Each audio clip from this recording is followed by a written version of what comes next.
से हिंदुओं का महान पर्व शुरू होने वाला है दशहरा एवं नवरात्रि। अभी मेरे साथ आचार्य मुकेश पांडे जी हैं, इन्हीं से जानेंगे से क्या कहते हैं इस बार दशहरा कितने दिनों का है और क्या क्या इस बार की दशहरा में कौन कौन से पूजा होगा, इनसे जानेंगे। जय माता दी। जय माता दी। देखिए, क्या कुछ कहिएगा, इस बार दशहरा कब से प्रारंभ होने वाला है, थोड़ा बताइए। दशहरा जो है कि कल सोमवार यानी 22 सितंबर से प्रारंभ होने वाली है जी। और यह दशहरा जो है कि 11 दिन तक चलेगी।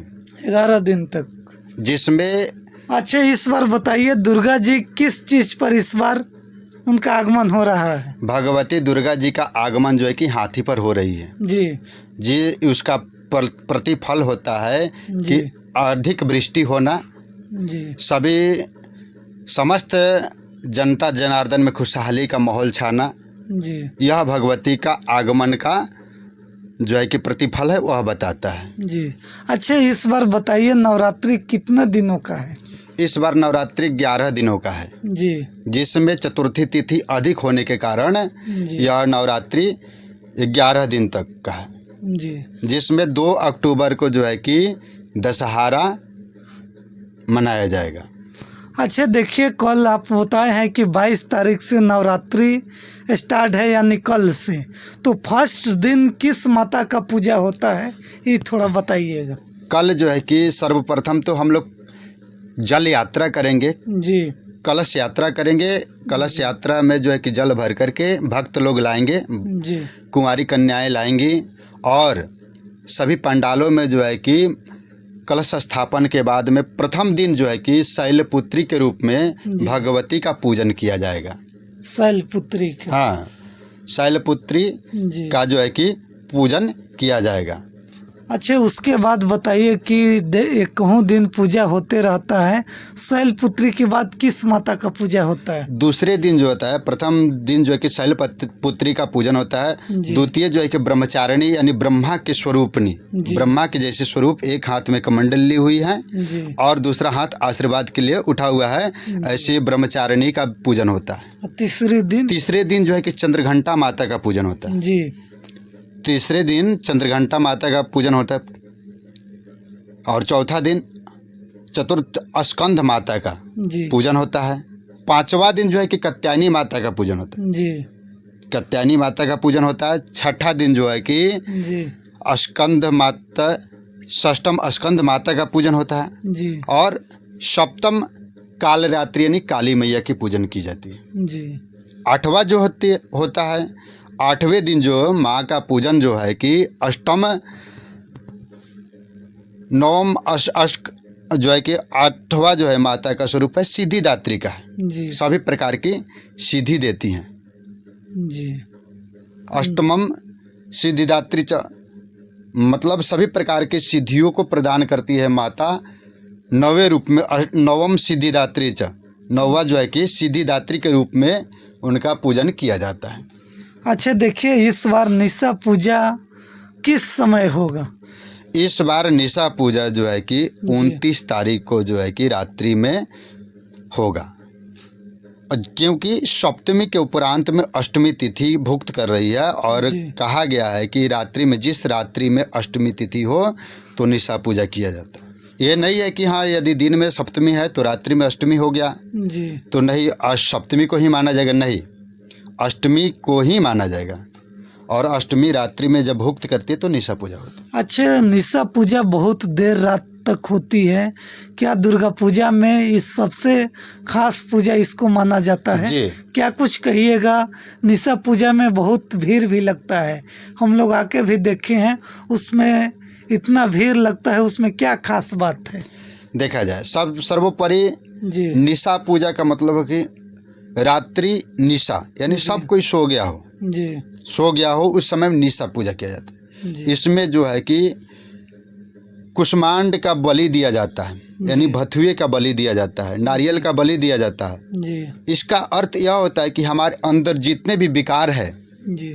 उसको हम माँ के चरणों में अर्पित करें जी। और उस विकार को माँ समाप्त करके हम सभी को धन धान्य ऐश्वर्य पुत्र पौत्र आदि से वृद्धि करा करके हमारे गांव समाज में जो है कि कल्याण हो, सभी का कल्याण हो, ऐसी माँ आशीर्वाद देती है।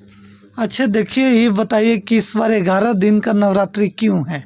इस बार चतुर्थी तिथि अधिक होने के कारण जी 11 दिन का नवरात्रि हो रहा है। जी। अच्छा, जो लोग अपने घर में कलशा बैठा के दुर्गा माता के पूजा करते हैं, उन लोगों को किन चीज़ बातों पर ध्यान देना चाहिए? माताएं को तो सर्वोपरि यह ध्यान देना चाहिए जी कि सुबह ब्रह्म मुहूर्त में उठ करके जी स्नान ध्यान करके घर का जो है कि साफ सफाई करने के बाद में माता का पूजन करें। जी पूजन करने के बाद में यथोपचार जो भी हो, जी यह नहीं है, माता यह नहीं कहती है कि हमारे लिए लड्डू मिठाई और पेड़ा खुआ बर्फी ही चढ़ाना है। जी जो भी उपलब्ध हो, माताएं पत्र पुष्प ले करके माँ के चरण में जा कर उनका पूजन और वंदन करना चाहिए, जिससे सारी मनोकामनाएं माँ पूर्ण करती है। कहा गया है कि कुपुत्रो जायते क्वचिदपि कुमाता न भवति। पुत्र भले ही कुपुत्र हो जाते हैं, पुत्र भले ही कुपुत्र हो जाता है, लेकिन माता कभी कुमाता नहीं होती है। जी माँ को उतना ही प्यार रहता है, चाहे आप अच्छे हो चाहे बुरे हो। माँ के यदि 2 बेटा है तो जी चाहे अच्छा हो या खराब हो, यानी अच्छा हो या बुरा हो, लेकिन बुरा पर भी उतना ही ध्यान देती है और अच्छे पर भी उतना ही ध्यान देती है। अच्छा देखिए, नवरात्रि में एक कहा जाता है कि कुंवारी कन्या को खिलाया जाता है, उससे क्या होता है? देखिए, नवरात्रि में कुंवारी कन्या को खिलाया जाता है जी ताकि माता का स्वरूप, माता जो है कि जी 9 गो जो माता का स्वरूप है, 9 रात्रि का जो हम लोग व्रत करते हैं, जी उसके स्वरूप है माँ। और माँ उन कन्याओं के रूप में जी हमारे घर में चल करके आती है और उनको भोजन स्वादिष्ट मिठाई पुआ खीर इत्यादि खिला करके और उनको संतुष्ट किया जाता है, जी ताकि वह जो कन्या है माता के रूप में है और उनसे जो हमें आशीर्वाद प्राप्त हो रहा है होती है, उससे जो है कि हमारे घर में सभी प्रकार की सुख समृद्धि होती है। अच्छा देखिए, लास्ट सवाल मेरा ये है कि जब पूजा समाप्ति हो जाती है तो हवन में बहुत सारे लोग भी भाग लेते हैं, तो हवन करने से लोगों को क्या होता है, ये थोड़ा बताइए।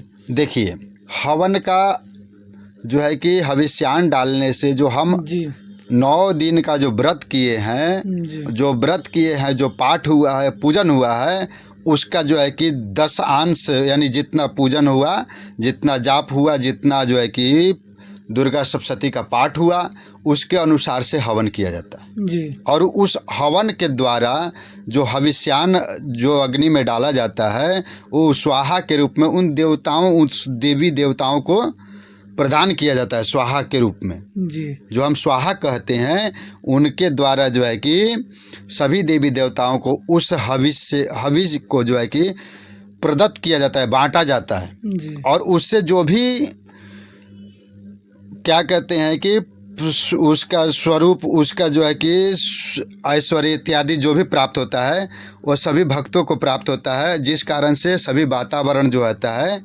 अच्छा होता है। अच्छा, हवन में क्या क्या सामग्री लगता है?